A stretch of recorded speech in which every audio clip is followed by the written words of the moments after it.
now we move on to sports stories from all around the globe. And of course, Aaron Akerejola joins us today. Good morning, Aaron. Welcome. Yes, good morning to you, Vimbai. Good morning to you, Doctor. Good morning to you. Good morning. All right, let's get it started today. And most definitely. Okay, yesterday, Nike famously released what is now the official... Doctor, let's get it started. Permit me to open the floodgates of criticism right now. And people have been knocking Nike left, right, and center that this is subpar and this is probably mediocrity in motion, literally, as Nike decided to actually push it out there. If they can actually help us with a jersey of the Super Eagles. And the first one actually drew criticism that why not write Nigeria rather than writing Niger? And I'm sure Lai Mohammed, wherever he is, will be hitting his head because he was always against that. And this is the away jersey of the Super Eagles of Nigeria. And people are not really happy with both jerseys, understanding that Nike had set the bar very high when it came to the jerseys of the Super Eagles. And they said this does not represent Nigeria through and through. Green, white, green. Not a predominant white with a stripe of green for the home jersey. All right, let's see how it actually goes. But in the meantime, the search for the next coach of the Super Eagles still goes on with the likes of Samson Yeboah-Siasa, who is still serving a 5-year ban, which would elapse in August. Yes. Throwing his hat into the ring. Of course, we know him, former Zamalek, former Tanzania coach, Emmanuel Munike, Michael Insie, not forget Silvanos Okpala. There is even a talk about the fact that there is a European coach. Salisu Yusuf is also in the mix, and quite a number of people, even Daniel Debulo of Mokachi also was part of that famous 2013 Africa Cup of Nations winning team. He has also shown intention.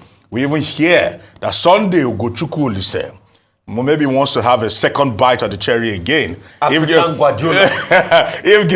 given the opportunity. But we know that the Nigeria Football Federation are entertaining CVs at the moment, and they will be sifting through and they will begin processes. But the big question is, who will become the coach of the Super Eagles? We have a major World Cup qualifier in some months' time against South Africa, one we cannot afford to lose. But as it stands right about now, they would have to push all that aside because as it stands right now, Finidi George likely will be the one to be in charge because we actually gotten into that particular threshold whereby international breaks will begin to kick in with the Super Eagles on the cups of taking on the Black Stars of Ghana and the like. So let's see how it actually goes. But let's talk about the African Games.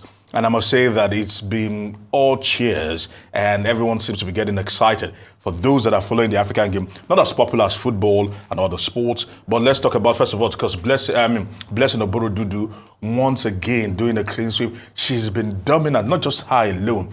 Those in the wrestling cadre have been completely dominant at these games. Kudos to all they do, kudos to the preparation they get, kudos to the federation, and more importantly, Daniel Igali, who has actually ensured that these ladies get the very best, because you can actually see there. We know Egypt have actually literally hit the stratosphere when it comes to the number of medals they've been able to garner for themselves, 91 gold. Right, Nigeria has 27 at the moment, and South Africa has got 26.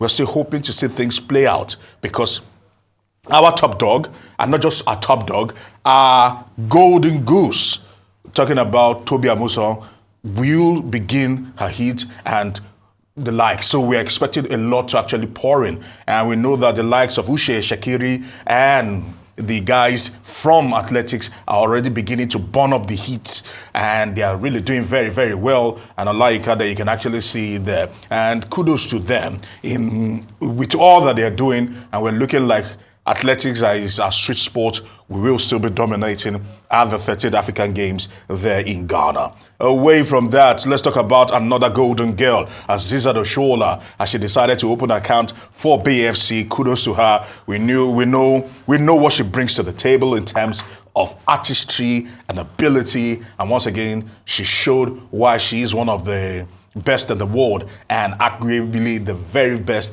in Africa, moving from Barcelona to the USA, and nothing has changed. She stayed fine at the back of the net with relative ease. Kudos to her, I must actually say.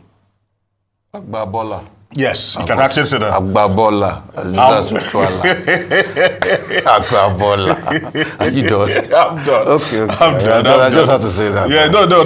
So, that's the moniker that has followed her now, right now. That's the real Agbabola. Yes. So, but a couple of things I wanted to say. Number one, all African Games can be a very important tool for marketing, but I don't know why we've not marketed it enough to the media houses and all of that.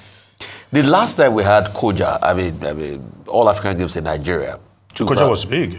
Koja was big. NTA showed it on television, I remember that. That was in 2003.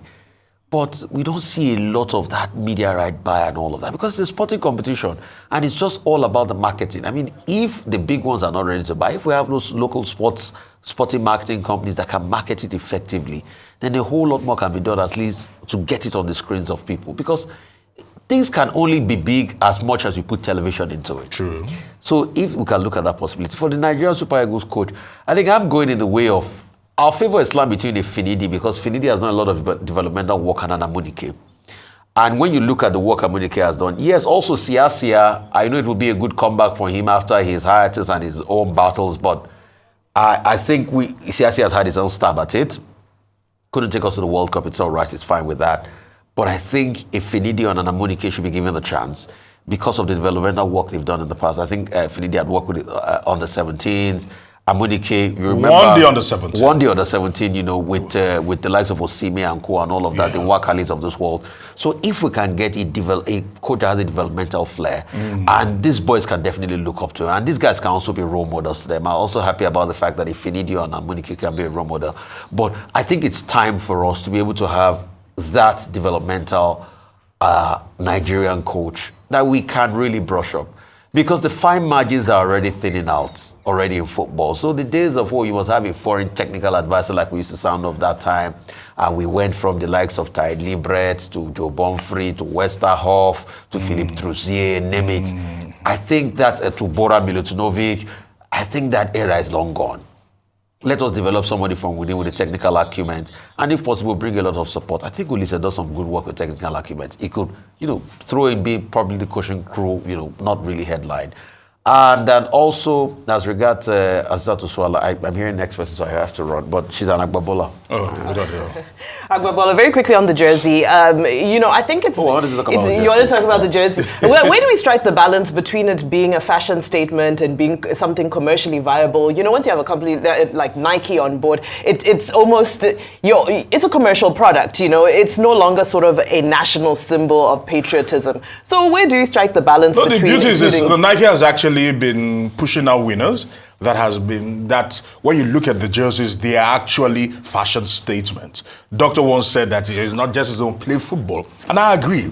But the fact that the fanfare around jerseys, especially if you go out there and everyone seems to be scrambling for a Super Eagles jersey, just gives you that sense of joy that we have something that people desire. But this is less desirable, I must say. Okay, here we go. It's not only Nigeria that has released jerseys, home and away kits for 2024 across Europe, from England, Germany, Portugal, Spain, Italy, Germany, Netherlands. They've all released their jerseys, and the rating of these new jerseys, is a favorite spot around now. But the Nigerian one has drawn a lot of criticism, and justifiably. In 2013. I wrote a piece titled A Nation's Cultural Identity, which attracted over 50 rejoinders. The Guardian was publishing the rejoinders for over 3 months. And I was talking about this crisis of national identity, whereby the name of Nigeria had been changed by the new generation, the emerging generation, to Niger-Z, Niger. And now it's amazing to see that 11 years later, there has been no attempt, to know that the name of Nigeria is Nigeria, not Niger, not Niger-Z, even if that name was imposed by the consort of Lugard Shaw, Miss Shaw, Flora Shaw, on Nigeria in 1914. So the people who are saying that the name on that jersey should be Nigeria, not Niger, I agree with them. True. They've not done that with England. They've not done that with they cannot try it with England. Other countries. So why do it with Nigeria? And then the color of Nigeria is, the national color is green, white, green. The complaint is that there is a dominance of white. Okay? The people who have made that point also will seem to have a point. And then the neck, the shape of the neck of the jersey has been changed to square neck. I don't know why. And people are asking, what is the explanation for this square neck, for this main change?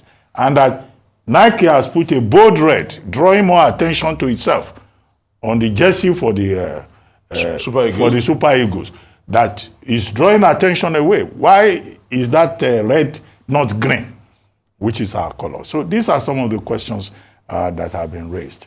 But now we have it, and then there is a reversal.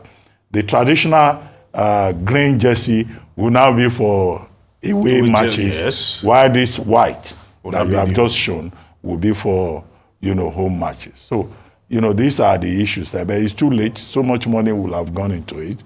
But I hope that Nike... I think they should. Nike, they should make a reversal. If the Nigeria Football Federation who is going to impresses pay for that? on them, who is going to pay for that? So there are cost implications. And that's what I'm saying. The problem is that this is more of a business decision than it is a patriotic decision. Two other issues that I would like to draw attention to. Yeah. Yesterday you brought the story about Transposer and Fenerbahce. Yes. And, we were told that Bright Osayi Samuel, yes, did very well with karate kicks, with protecting a female official, pinning down a particular official. And all over social media, people have been praising him that he has strong physical skills. I think Bright Osayi Samuel should be careful not to be known for his karate skills, for his protection of female officials. He's a decent player. On the pitch. He should be known more for his skills as a footballer. Yeah, he's a decent player. The important point is what Gianni Infantino, the FIFA president, has made, that football must be made safe. True. For both players and officials and also for fans. And that what happened in Turkey is a disgrace to Turkish football, and that is unacceptable, and that sanctions must be imposed. That's where we should stay. So all those people say, Osayi Samuel, he can fight. No, he's not competing, I hope, with Anthony Joshua and Francis Ngannou. The football pitch should not be an arena for the hooliganism. Is unacceptable. For the display of physical dexterity in terms of fighting people. Now, finally, talking about football. Yeah. In England, the UK, from today in Parliament, they are going to discuss a new bill, which is the Football Governance Bill. That bill, there have been debates about it since, I think, 2 years ago. Yeah. Now, it's going to give more powers to fans, football fans. Rishi Sunak says it's a historic moment for football fans in England, because now football fans are going to have a say in off-field decisions that are made by English clubs. Yeah, and the whole idea is that they will protect the English football heritage and also monitor the finances of these clubs. Now that Everton and which club is the latest one? Nottingham Forest. Nottingham Forest has been slammed with 4 points reduction. They are going to relegation zone now. In fact, they are already in relegation zone. Yeah.